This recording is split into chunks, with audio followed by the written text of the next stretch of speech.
Vamos abrir a palavra do Senhor na menor carta, no menor livro do Novo Testamento.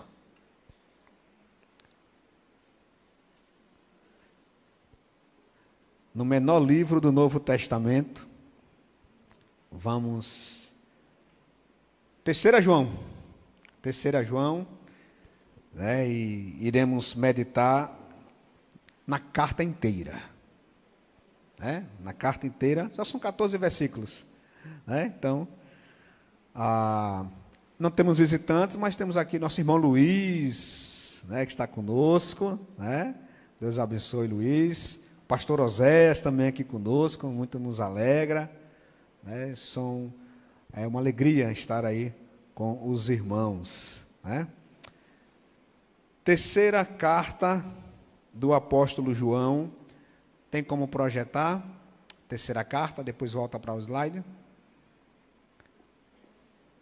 Acho que o operador fugiu. Bote 3 João. 3 João, versos de 1 a 14. Nós vamos falar sobre a importância do testemunho do cristão no mundo.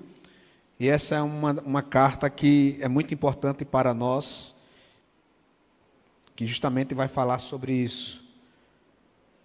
Foi Gabriel que deu a escapulida, né, Gabriel? Certo. Então, vamos 3 João, a partir do verso 1. A gente vai compartilhar, eu leio o versículo, a igreja lê o outro.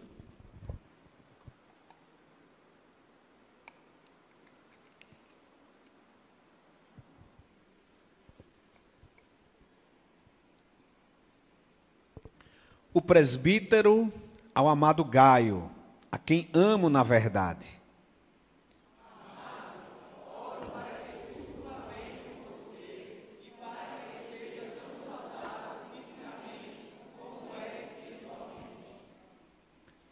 Muito me alegrei ao receber a visita de alguns irmãos que testemunharam da sua fidelidade, de como você continua vivendo na verdade.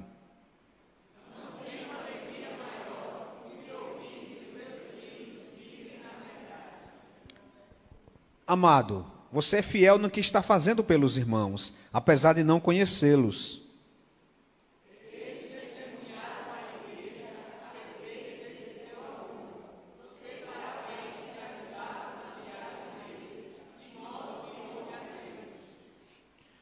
Pois foi por causa do nome que eles saíram sem receber ajuda alguma dos gentios.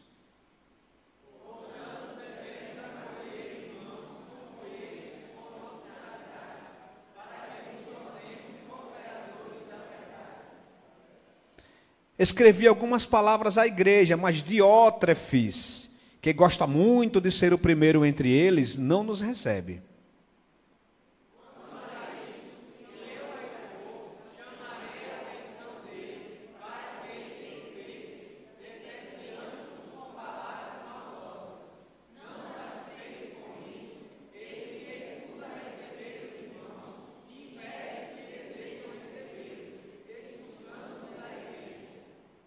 Amado, não imite o que é mal, mas sim o que é bom. Aquele que faz o bem é de Deus. Aquele, porém, que faz o mal, não viu a Deus.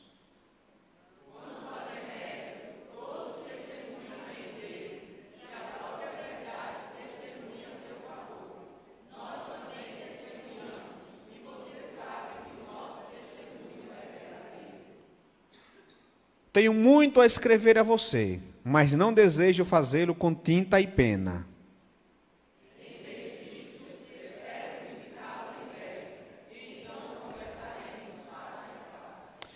Pai Santo, que o Teu Santo Espírito nos abençoe nesta noite, que possamos meditar nesta pequena carta, uma carta que o Teu servo, o apóstolo João, escreveu para um outro cristão amigo, Gaio, e que nos instrui muito acerca de diversos ensinamentos.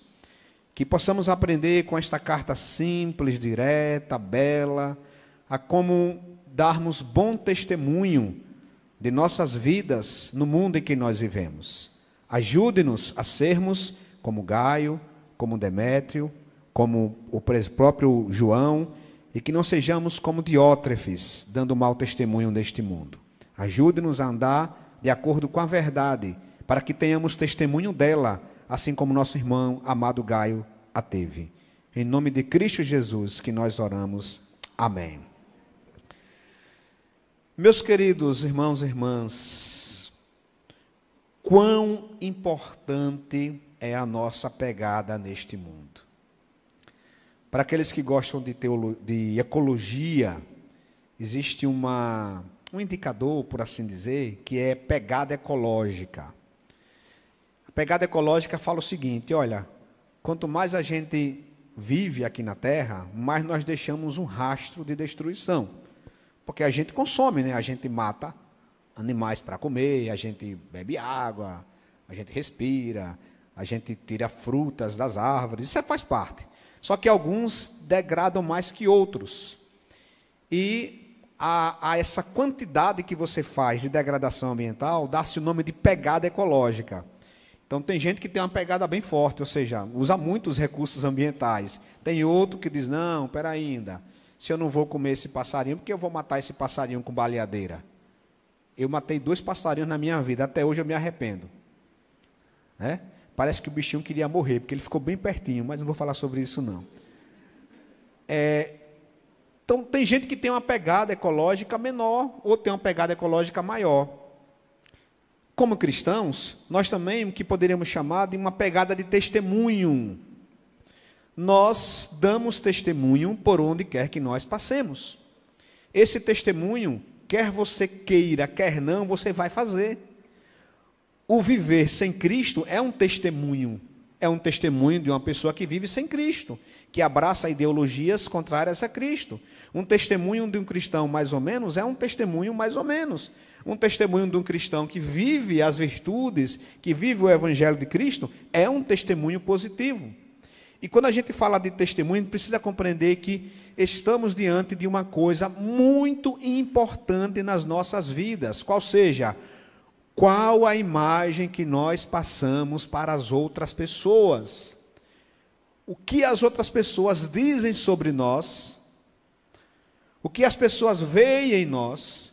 Qual é o testemunho que nós damos ao mundo? Quando eu falo mundo, é das pessoas que estão ao nosso redor, porque não temos que nos preocupar com a nossa imagem na China, mas é com a nossa imagem, nossa família, com os colegas de trabalho, na igreja. Isso, meus irmãos, permeia toda a Bíblia. Observe que lá em Mateus 18:7, Cristo vai dizer, olha, ai do mundo por causa dos escândalos. Escândalos diz respeito a pessoas que têm um mau testemunho, e esse mau testemunho chega a ser tão mau que leva outras pessoas a titubearem na fé, eventualmente até a tropeçar e a se desviar do Evangelho. Porque imagine uma pessoa que tem muita influência, você tem uma influência muito grande sobre a vida dela, e você dá um mau testemunho, de tal forma que ela olha para você e ela diz, é ser cristão, é isso? Eu não quero ser cristão mais não. Parabéns, você acabou de causar um escândalo. Escândalo não é se usar brinco ou não usar brinco, isso é besteira, isso não tem nada a ver não. Escândalo é quando o seu mau testemunho leva uma pessoa a tropeçar, a enfraquecer na fé, a não querer mais andar com Cristo, a não querer mais congregar. E aí Cristo diz, olha, é inevitável que essas coisas aconteçam, e vez por outra a gente fica sabendo de alguns escândalos que acontecem em nossos dias. Infelizmente, nessas últimas semanas, a gente ficou sabendo de um pastor renomado, pastor Oséias, mundialmente falando, pastor internacional, a igreja tem orado por ele, pastor que acabou provocando um escândalo, né? E o pastor é conhecido, né? O pastor Steve Lawson, pastor muito renomado, autor de dezenas, mais de 60 livros, pastor reitor de seminário, em todo canto o nome dele é conhecido nessa área teológica, e mesmo no auge dos seus 74 anos, acabou tendo um relacionamento extraconjugal com uma jovem de 25. Né? Isso causou um grande escândalo. Né? Algumas editoras chegaram a retirar os livros dele de publicação, Ele já veio ao Brasil participar de um congresso chamado Old School, que é escola antiga. Esse povo gosta dessas coisas, né? Essas modas. É Old School, um congresso assim mais tradicional. E aí ele já veio aqui ao Brasil. E aí houve pronunciamento dos organizadores, dizendo que não concordam e tudo mais. Isso causa muito ruído. Mas os irmãos que têm mais tempo de evangelho sabem que escândalo não é de hoje. Sempre, vez por outra, ocasiona-se um escândalo. Um pastor de renome, um cantor de renome. Teve um cantor que de repente mudou, e agora não crê mais em Deus, e agora fala da igreja. Vez por outra acontece isso. E Cristo vai dizer, é inevitável que eles venham, é inevitável que tenhamos escândalos, é inevitável, mas ai do homem e da mulher, por meio de quem o escândalo vier. Eu preciso levar isso em grande estima, em consideração. A minha vida não diz respeito tão somente a mim, porque a minha vida não é minha, ela foi comprada. Eu não pertenço a mim mesmo. Logo, eu preciso me preocupar com o testemunho que eu dou ao mundo, porque Cristo nos chama para sermos luz do mundo. Eu sou a luz do mundo. Quem me segue nunca andará em trevas, mas terá a luz da vida. Em Efésios, Paulo vai dizer, porque outrora vocês eram trevas, mas agora são luz do Senhor. Vivam como filhos da luz. Cuide do seu testemunho. Observe como está o seu testemunho. Para que, imagine um cristão dando mau testemunho. Não vai ser um Steve Lawson da vida, um pregador, não precisa ser isso não, mas imagine você no seu contexto, da sua casa, da sua família, dos seus mais próximos, alguém olhar para você e lhe descredibilizar, dizer, ser cristão como essa pessoa? Melhor não ser cristão. Acabou, querido, é o fim. Você pode se reerguer, pode, mas já causou um estrago. Então Cristo diz, olha, viva conforme a luz, como filhos da luz. E é nesse contexto que João vai escrever a sua terceira carta. O apóstolo João, ele é muito preocupado com isso na igreja. Na segunda carta, ele vai escrever para que os cristãos ficassem de sobreaviso contra os falsos profetas. Mas agora, na sua terceira carta, que ele vai escrever aí por volta do ano 90 depois de Cristo, ele vai escrever uma carta alertando para que os irmãos vivam uma vida genuína, para que deem bom testemunho. A palavra-chave da terceira carta de João é testemunho. E é uma carta muito simples. E essa carta, meus irmãos, o que eu gosto dessa carta é que ela mostra a vida da igreja no seu dia a dia normal. O que é a carta? É João, o apóstolo João, escrevendo para um presbítero a quem ele ama, a quem ele tem como amigo, chamado Gaio. Enviando a carta tem Demétrio, um missionário, capacitado por João, assim como outros eram capacitados, e eram enviados para as igrejas, a fim de prestar a serviço de ensino, de pregação ao povo de Deus. Então, João capacitava vários líderes e os enviava como missionários, como itinerantes, pregadores itinerantes. Então João está fazendo uma carta endereçada a Gaio, então remetente João, destinatário Gaio, o carteiro, quem é o carteiro? É Demétrio. E o que motivou esta carta? Um homem chamado Diótrefes, filho adotivo de Zeus, é o significado do nome Diótrefes. Não por causa do significado do nome, porque nós temos vários homens de Deus. Apolo, por exemplo, foi um grande pregador, e Apolo é um deus grego, mas Diótrefes, ele era um líder da igreja, um presbítero da igreja, que causava um mau testemunho. E então João escreve a carta para Gaio, para que receba Diótrefes como missionário em sua casa, em sua residência, e lhe dê todos os preparativos. Este é o pano de fundo da terceira carta de João. E é interessante porque nesta carta nós vamos ver 3 tipos de testemunhos diferentes. Nós vamos ver o testemunho de Gaio, nós vamos ver o testemunho de Diótrefes e nós vamos ver o testemunho de Demétrio. O primeiro testemunho que João vai nos dar é de Gaio. Gaio, um testemunho de fidelidade e hospitalidade. A gente não sabe, meus irmãos, muita coisa sobre a vida deste irmão Gaio. O que a gente sabe é que ele era um irmão amado do apóstolo João, era um líder da igreja. Lembremos-nos que nesta época e até muito tempo depois, as igrejas funcionavam nas casas. Então era comum que o dono da casa fosse também uma pessoa que hospedava aqueles viajantes que ali chegavam. E então João vai dizer primeiro acerca do bom testemunho de Gaio. Gaio tinha um testemunho de fidelidade e de hospitalidade. Como sabemos disso? Primeiro, Gaio era amado pelo apóstolo João. Olha o verso 1. Vai dizer, o presbítero, e aqui ele se identifica como presbítero, a palavra presbítero é ancião, e na Bíblia nós temos 3 nomes para designar a palavra pastor. Pastor, presbítero, bispo. Não tem hierarquia entre elas, não é tipo, começa como pastor, vai para o presbítero, chega a bispo. Não, é tudo sinônimo, demonstrando funções diferentes.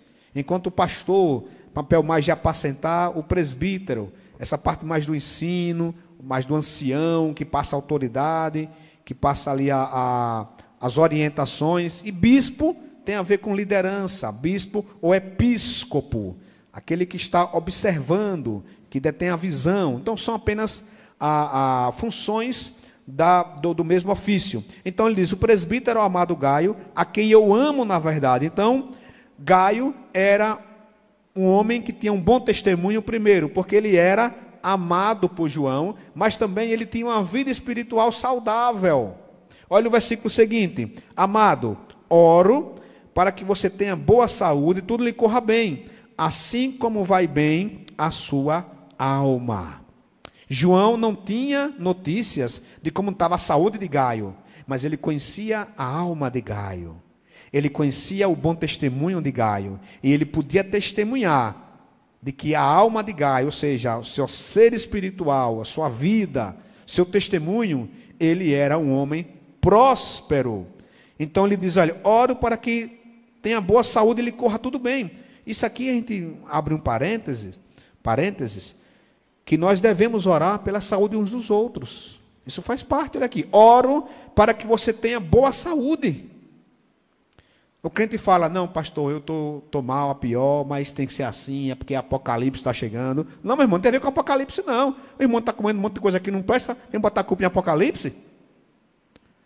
E a gente pode orar, né? Dizer, Senhor, dá-nos boa saúde, Senhor, regenera a saúde do irmão. Então, e é interessante que o próprio João não determina.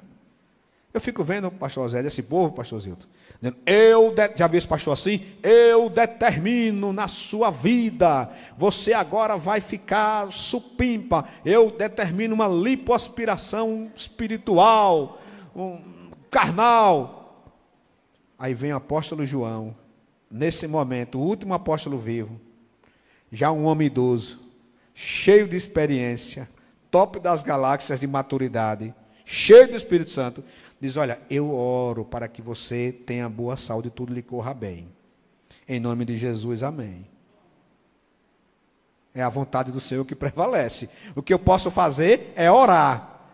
E é orar com fé, mas é orar. Mas a vontade dele é que prevalece. Se João não diz, eu determino, Gaio, saia a gastrite, saia a enxaqueca. Não, nada disso ele orou. Eu oro para que você tenha boa saúde e tudo lhe corra bem. Não só a saúde, mas outras coisas. Então é como se João orasse para que a roça de Gaio desse bons frutos. Ah, Gaio, eu oro para que a sua roça de milho, fiquei sabendo que na colheita passada azedou, as lagartas comeram, oro para que nessa nova safra, né, o milho corra bem, você tenha um milhozinho mais gostoso, mais suave. Pode orar. O problema é que a teologia da prosperidade pegou tudo isso e distorceu. Mas nós podemos orar pela prosperidade do irmão. Isso é bíblico. Orar, Senhor, abençoa a casa do irmão Luiz, abençoa a casa da irmã Maria, do irmão Fábio, que tudo corra bem em suas vidas. Senhor, dê saúde aos teus servos, supra as suas necessidades. Oração bíblica essa. O problema, como eu disse, foi a distorção, foi associar a santidade à prosperidade. O que os falsos profetas fazem é o seguinte: eu vou orar para Deus lhe dar agora bênçãos materiais quíntuplas. Se você não receber, é porque você não tem fé. Isso é picaretagem, é charlatanismo, é xamanismo, é qualquer outra coisa, menos cristianismo. Mas orar por prosperidade. Então Gaio tinha, meus irmãos, esta vida espiritual saudável. Ele tinha também um bom testemunho na igreja. Muito me alegrei ao receber a visita de alguns irmãos. Isso é interessante, meus irmãos. Isso é o dia a dia, isso é o Facebook da igreja. Quer dizer, não, o Facebook está ultrapassado. Isso é um Insta da igreja. É João dizendo: olha, eu estava aqui na página dos irmãos, né? E eu vi os irmãos dando like, falando bem de você, dando joinha, botando coraçãozinho. Eu me alegrei, Gaio, em receber a visita de alguns irmãos que falaram a respeito da sua fidelidade. Irmão, sabe o que é? Você chegar, receber uns irmãos da igreja da Ásia Menor, região da Turquia, por ali. E aí, como é que está Gaio? Eita, homem crente, João. Aposto, aquele homem é crente demais, meu irmão. Aquele homem é bênção, oh, glória a Deus. Era assim o testemunho. E aí ele diz: olha, eu me alegro, porque alguns irmãos, e você sabe que esses irmãos que foram para lá, para visitar João, podiam dizer a verdade. Não estava com Gaio para mentir. Então eles falaram aquilo que era pura verdade. Olha, Gaio, ele é. Isso é importante porque, se nós tivéssemos a oportunidade de ouvir o que os outros falam de nós, o que será que nós ouviríamos? Hoje, no nosso tempo, nós somos mais politicamente corretos.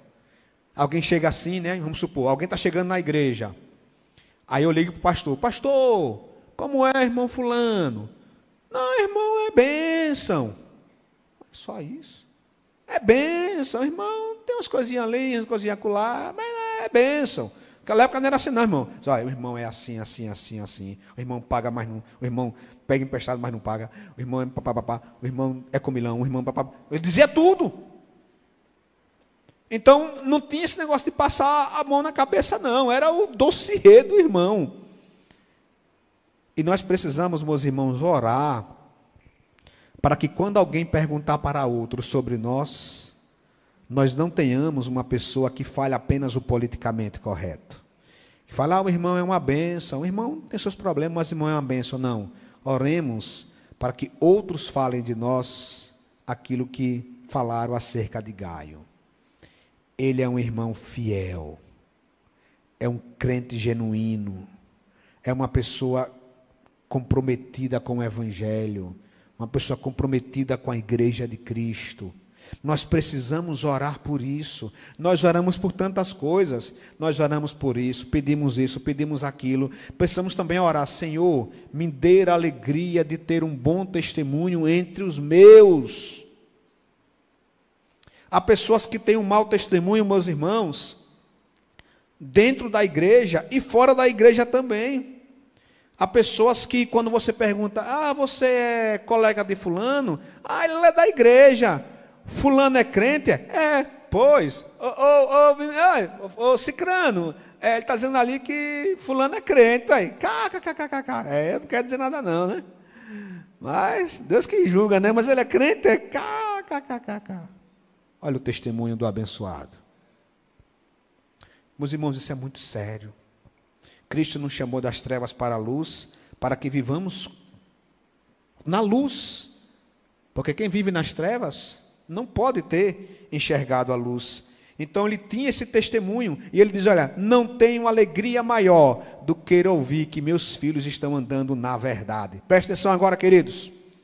Você que estará aqui, como você se vê daqui a 5, 10, 15, 20 anos? Será que o bom testemunho que dão de você hoje vão continuar a dar daqui a 5 anos, daqui a 10 anos? Porque eu conheço alguns que dávamos bom testemunho há 5 anos atrás e que hoje não podemos mais dar bom testemunho. Precisamos compreender que o nosso bom testemunho não pode ser um fato isolado. Eu vou dar um bom testemunho em 2024, em 2025 só Deus sabe, Deus proverá. Não, precisamos compreender que o nosso chamado é para sermos sal da terra e luz do mundo. Meus queridos, é péssimo para um líder, para um pastor, para um pai de família, para um diácono, para um líder de ministério, ver uma pessoa se perder. Pastor Oséias. Pastor Oséias, quantos anos de ministério pastoral, pastor? 51 anos de ministério pastoral. Como dói, pastor? Você reencontrar uma pessoa que você pastoreou e saber que ela não está mais andando na verdade. Mas o contrário também é verdade. Como é, meus irmãos, regozijante o pastor Oséias voltar lá para a sua igreja que pastoreou e não ver um irmão que de repente se mudou para uma outra cidade para trabalhar e depois de 20 anos reencontrá-lo e quando perguntar, descobrir que o irmão continua andando na verdade, está frutificando, está congregando, está criando a sua família nos pés do Senhor. Isso, meus irmãos, é a maior alegria. É o que ele tem a dizer, olha, não tenho alegria maior. João está dizendo que não tem alegria, uma comida gostosa, um pirão de carneiro, uma viagem para Roma, naquela época, né? Um cavalo bonito. Ele não tem uma alegria maior, uma fazenda. Para mim a alegria maior é o reencontrar um irmão que eu não vejo há muitos anos, e quando encontrar com ele, conversar, ele dizer, eu continuo na verdade. Eu continuo com Cristo, eu continuo com o mesmo amor. Na verdade, João, eu cresci neste amor, agora eu estou mais experiente. Isso, meus irmãos, é a maior alegria. Então preste atenção, se essa é a maior alegria de João, essa também é a maior alegria daquele que enviou João. Essa é a maior alegria daquele que nos chamou das trevas. Meus irmãos, não há alegria maior para o Espírito Santo de Deus de ver que aqueles que ele direcionou para Cristo continuam frutificando nele. É muito ruim, meus irmãos, a gente ver alguns irmãos que começam bem e depois declinam. Os holofotes do mundo chamam e essa pessoa cai. Isso é muito ruim. E Gaio tem esse bom testemunho e João diz que se alegra. Além disso, meus irmãos, Gaio era hospitaleiro. Isso aqui é interessante. Olha o que ele vai dizer, isso é boa parte do texto, né? Amado, você é fiel no que está fazendo pelos irmãos. Sabe por quê? Porque, meus irmãos, andar na verdade, estar firme no Evangelho, também diz respeito a você servir ao Senhor. Ele diz, olha, amado, você é fiel no que está fazendo pelos irmãos, apesar de lhes serem desconhecidos. Ele não conhecia. O que é aqui? O que é que ele está fazendo pelos irmãos? Ele está recepcionando mensageiros de João para ensinar a igreja. Ele está recepcionando pregadores itinerantes. Naquela época era muito comum. Como eu disse, as igrejas funcionavam nas casas e não tinha liderança suficiente para todas as igrejas, e aprove ao Senhor formar escolas. Em Antioquia formou-se uma grande escola de missionários. Depois em Alexandria, grandes igrejas, grandes centros daquela época. Então eles enviavam esses irmãos para pastorear as igrejas distantes. Até lá eram os presbíteros locais que seguravam a onda. Não era de qualquer jeito para recepcionar. Na segunda carta de João, João diz, olha, não receba falso profeta, nem sequer fale com eles, não jante com eles, não come com eles. Mas agora não era qualquer pessoa. Então, era comum, meus irmãos, que eles recebessem esses missionários com uma carta de recomendação. Então, João mandou essa carta de recomendação por Demétrio para Gaio e está dizendo, olha, que bom que você está fazendo isso, apesar de não conhecer. Eles falaram à igreja a respeito deste amor que você tem. Você fará bem se os encaminhar em sua viagem de modo agradável a Deus. Porque depois que ele estivesse na igreja de Gaio, Gaio deveria agora ajudá-los a ir para outra igreja. Pois por causa do nome em maiúsculo, letra N maiúsculo, aqui é em Jesus, nome sobre todo nome, que eles saíram sem receber a ajuda de Jesus. É, pois, nosso dever receber com hospitalidade a irmãos como esses, para que nos tornemos cooperadores em favor da verdade. Então, como acontecia? Existiam os missionários itinerantes, pregadores itinerantes, eles recebiam cartas de recomendação de pastores conhecidos daquela igreja. Isso era muito comum. Inclusive o apóstolo Paulo em Corinto chega a dizer, reclamar, porque Corinto queria uma carta de recomendação de Paulo. Paulo diz, vocês estão malucos, tomaram caldo de cana estragado, eu sou a carta de recomendação de vocês, eu que plantei vocês, gente. Que história é essa de carta de recomendação? Porque era tão comum isso, só que ali era mais por incredulidade, né? Então, escrevia-se a carta de recomendação, a igreja recebia e recepcionava essa pessoa. Porém, todo cuidado era pouco. Naquela época havia muitos falsos profetas. É tanto que, né, antes da carta de 3ª João, que foi escrita por volta da década de 90, do primeiro século, havia uma outra carta em circulação chamada Didaquê. O Didaquê é mais antigo que a carta de João. Data do ano 60, 70 antes de Cristo. Segundo alguns historiadores, mesmo antes até da destruição do templo de Jerusalém no ano 70.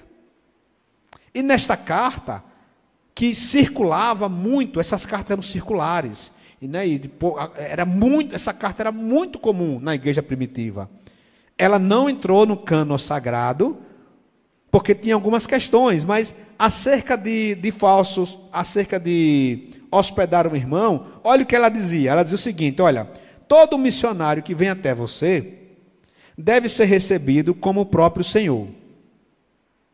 Agora vem a coisa engraçada.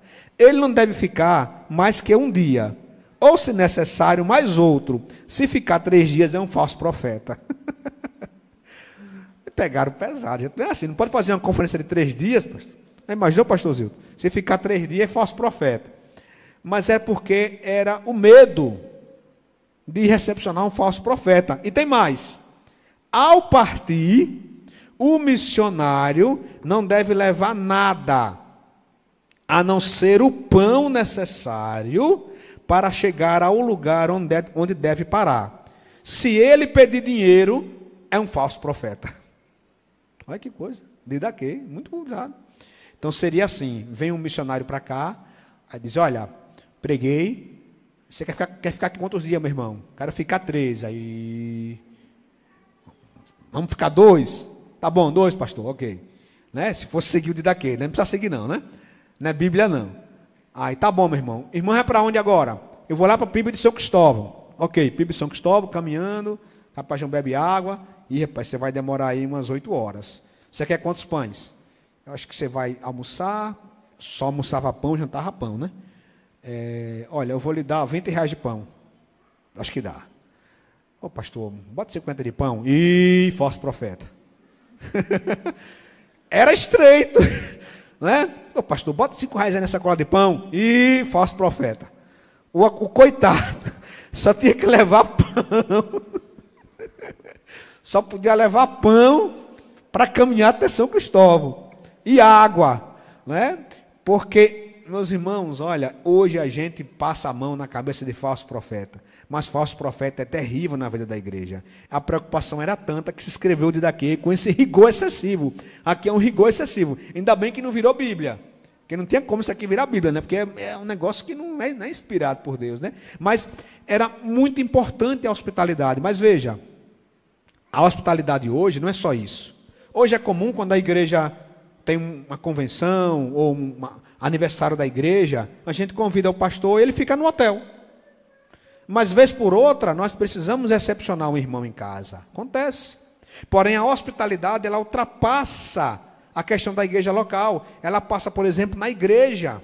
Quantas vezes chega alguém visitante na igreja e os irmãos da própria igreja não são hospitaleiros? Não os recepciona com alegria, não os abraça, não procura saber quem é essa pessoa, não procura saber sobre a sua vida, não procura ajudá-la em suas carências, necessidades. Isso também é hospitalidade. É muito chato, ruim você chegar numa igreja como visitante, como alguns dizem, pastor, eu fui numa igreja, entrei mudo, saí calado, ninguém nem olhou para mim, e um que olhou, olhou feio. Aí disse, isso não é bom. Isso não é hospitalidade. Hospitalidade, meus irmãos, é você entender que cada igreja, ela é uma porção do povo de Deus, e cada pessoa deve ser acolhida. Porque a igreja é projeto de Deus para a vida das pessoas. E como é bom você estar em uma igreja local em que você é acolhido, em que você se sente bem, em que você pode contar com os irmãos, em que você faz amizades, em que você pode servir, ser servido, em que você pode ser compartilhar das suas necessidades, ajudar outros nas suas. Isso é comunidade, isso é igreja. Então precisamos ser hospitaleiros aqui na PIBAF. Chegando um visitante, nós precisamos nos aproximar do visitante e ser hospitaleiro com ele. Tem irmãos que estão congregando conosco agora, é preciso que os irmãos sejam também com eles hospitaleiros. Ah, não, mas é porque eu gosto da galera. Sim, meu querido, mas se alguém chega na sua casa, você não vai recebê-lo com alegria, fazer sala para ele, recepcionar, não é assim? Na igreja é diferente? Não. Se alguém recebe alguém em casa, o que vai fazer? Vai se preparar, vai comprar um pãozinho, um queijinho, uma frutinha. Se tu não tiver dinheiro, tudo bem, compra só um pãozinho, uma manteiguinha, né, um negocinho. Vai se preparar para receber. Na igreja é a mesma coisa. Nós temos que ter essa intencionalidade. Olha, alguém está congregando conosco. Eu preciso abraçar essa pessoa para que ela se sinta bem no meio do povo de Deus. Isso também é hospitalidade, é ajudar um ao outro. Por isso, meus irmãos, que João vai dizer em sua primeira carta, se alguém tiver recursos materiais e vendo seu irmão em necessidade, não se compadecer dele, como pode permanecer nele o amor de Deus? Filhinhos, não amemos de palavra nem de boca, mas de ação e em verdade. Mas, irmãos, nós temos agora o segundo testemunho, Diótrefes. Um testemunho de impiedade. Como eu disse, Diótrefes significa filho adotivo de Zeus, Deus grego. Meus irmãos, João faz uma transição de um líder acolhedor, de um líder carismático, de um líder fiel para agora um líder ditador. Ele vai dizer que Diótrefes gostava de ter a primazia em tudo. Olha o que ele diz: escrevi à igreja, mas Diótrefes, que gosta de ser o mais importante entre eles, não o recebe. Essa era a vida de Diótrefes.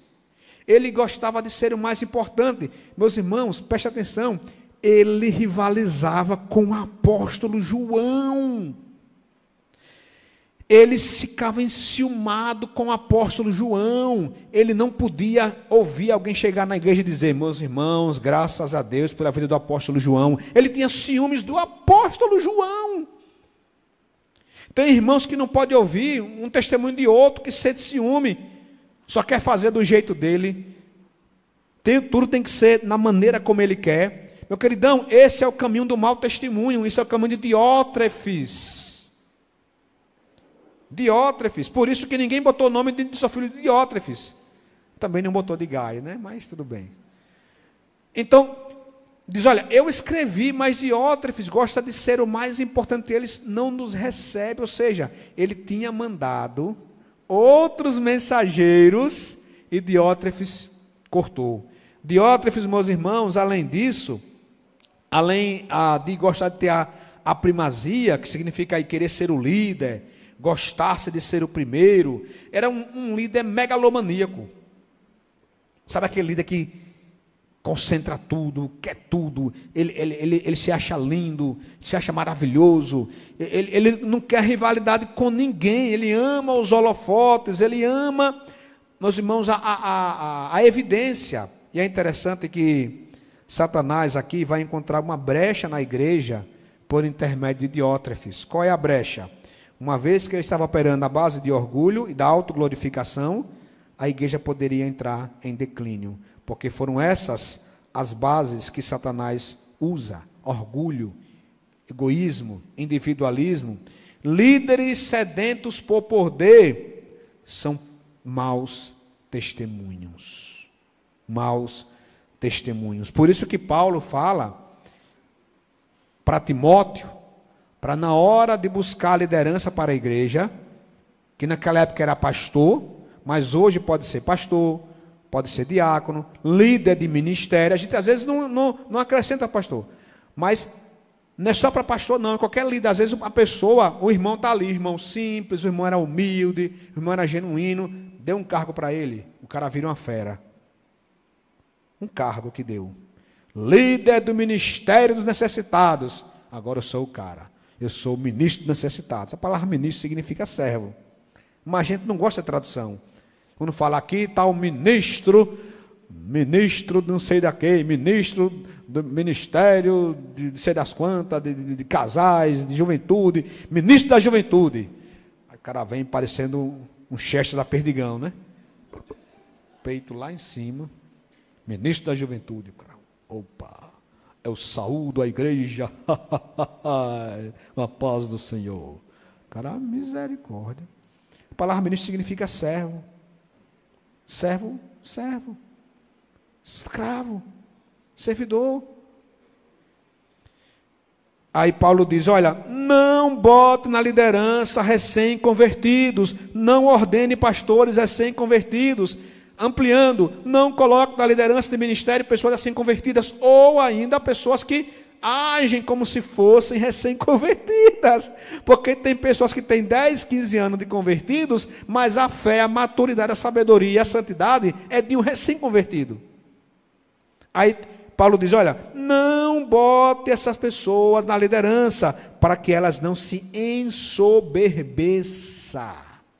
Comece a achar agora que é ela, e caia na mesma condenação em que caiu o diabo.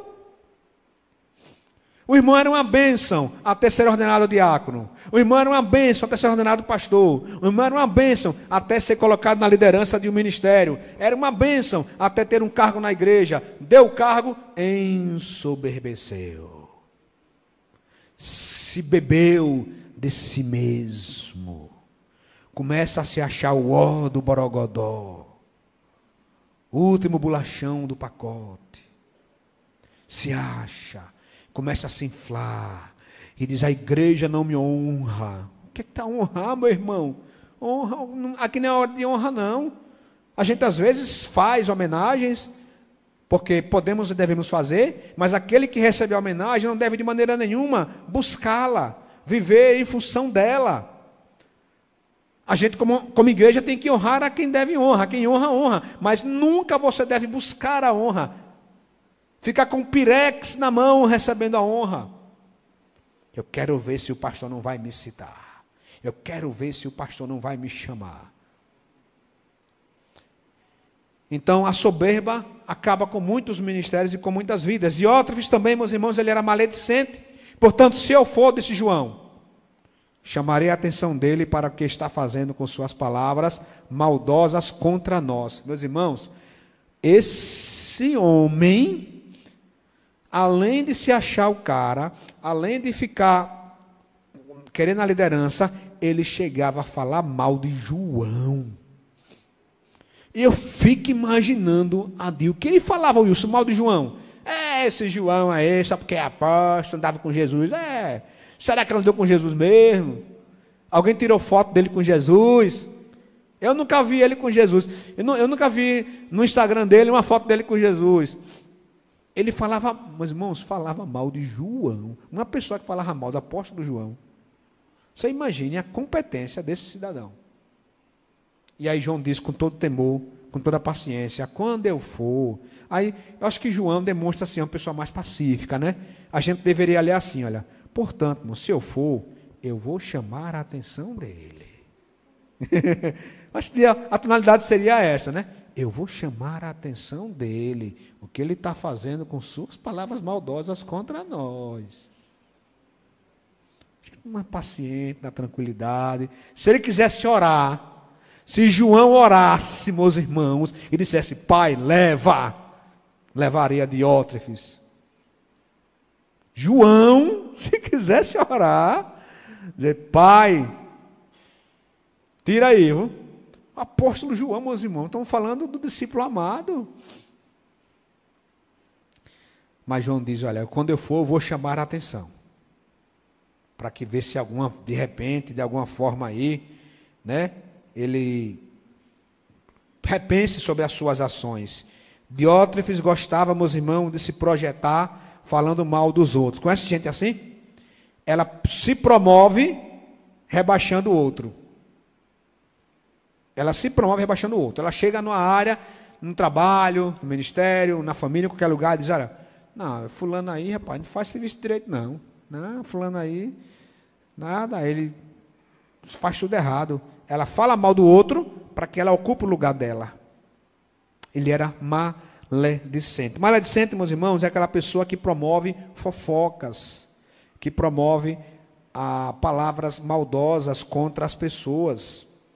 Além disso, meus irmãos, Diótrefes era um homem violento. Não satisfeito com isso, ele se recusa a receber os irmãos. Que irmãos são esses? Os missionários itinerantes da escola de João.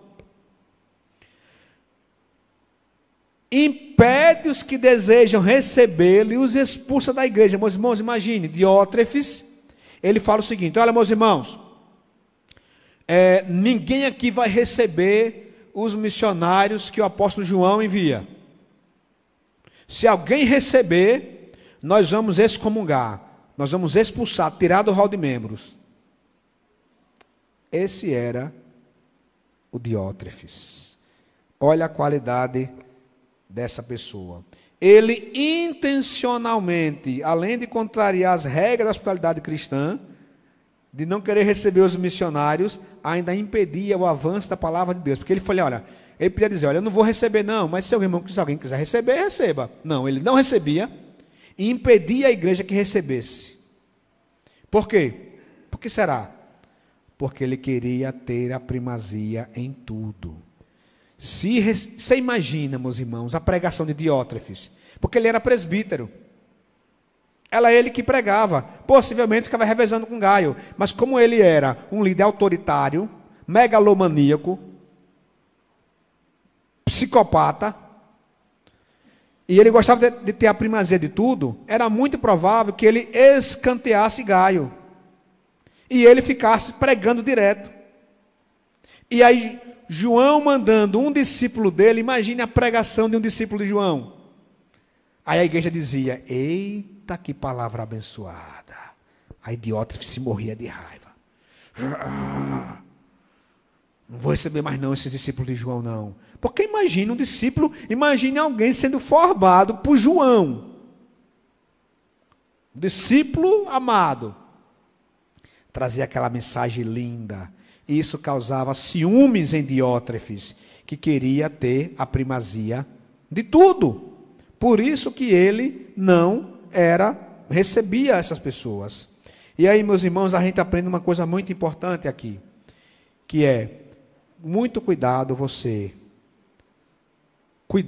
para você não fazer intrigas entre os irmãos. Olha o que diz o Provérbio 6. Vamos ler juntos? Há 6 coisas...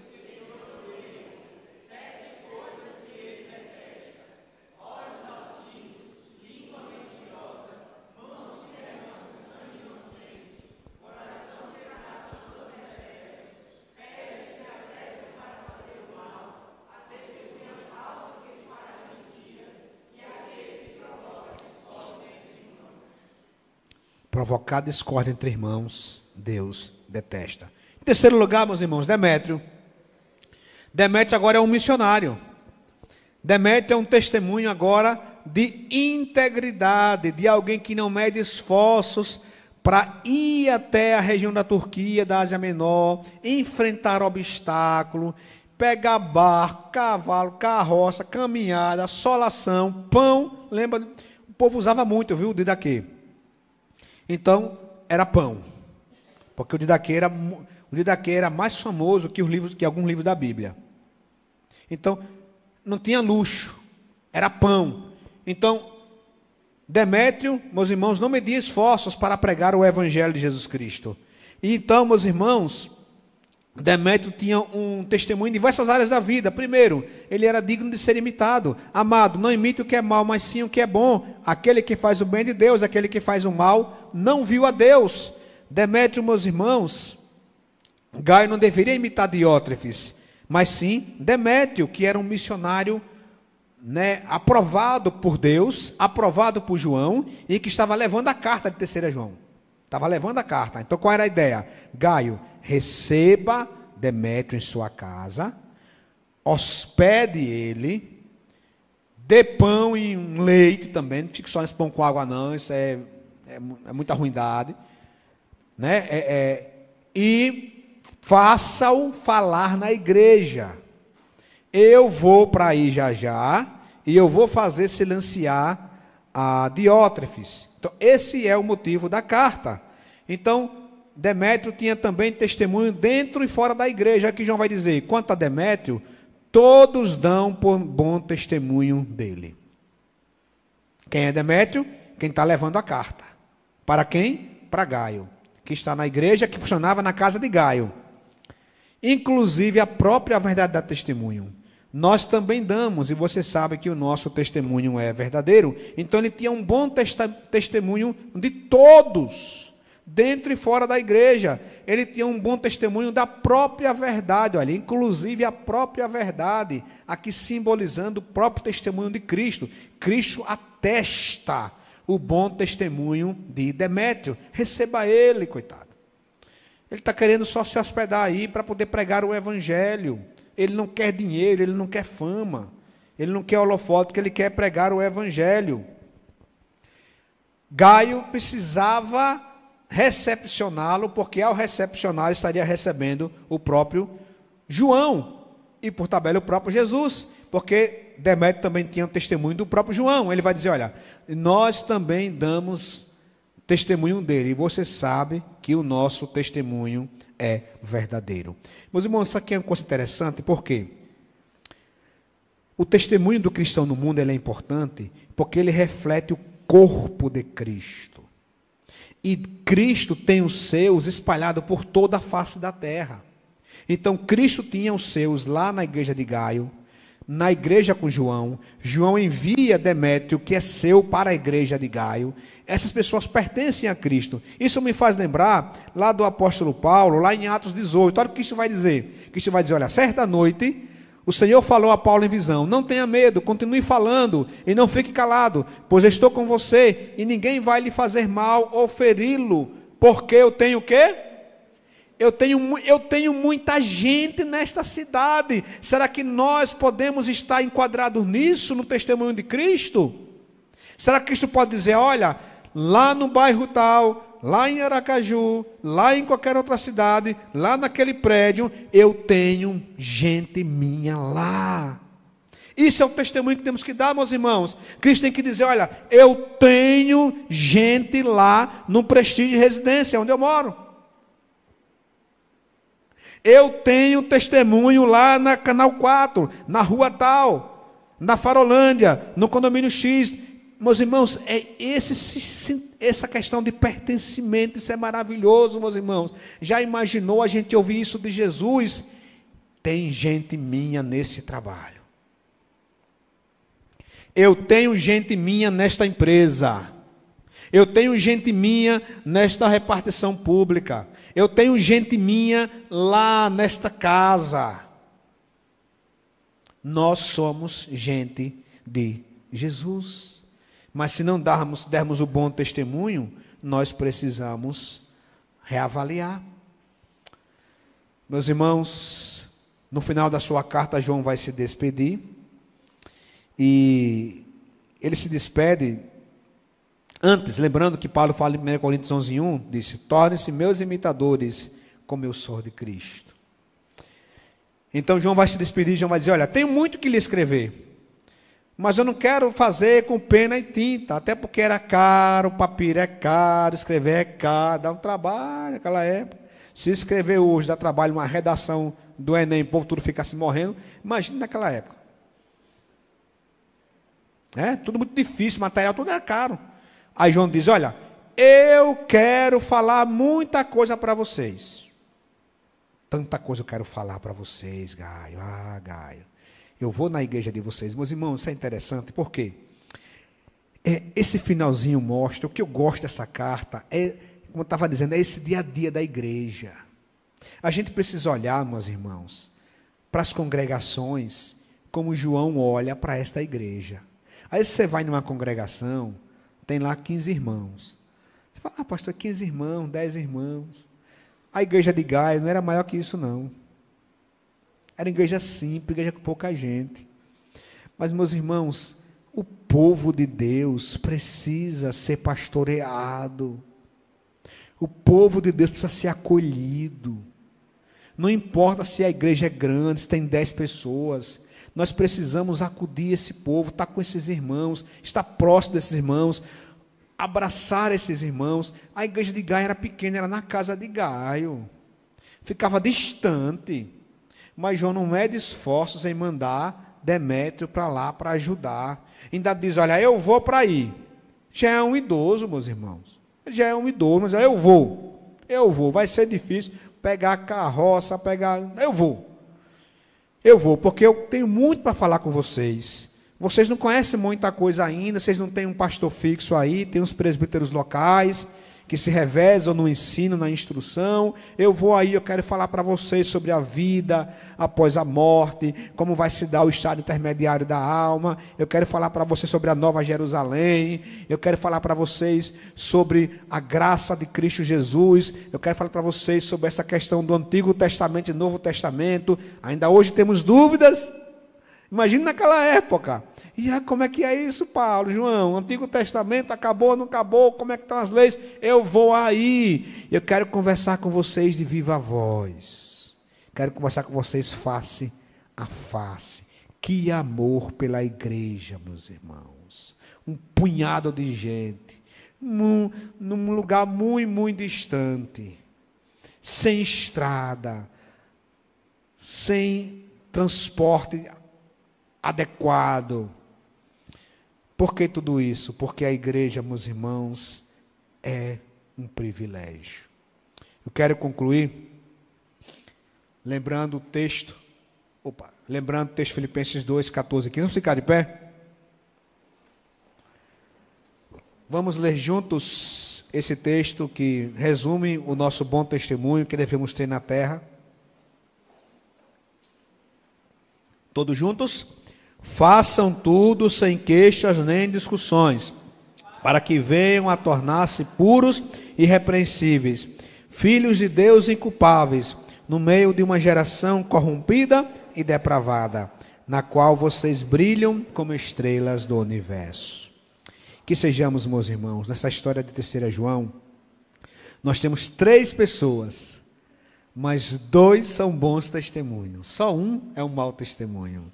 Que sejamos como Gaio, que sejamos como Demétrio, e que fujamos das obras más de Diótrefes, para que vivamos como estrelas do universo, para a glória de Deus Pai.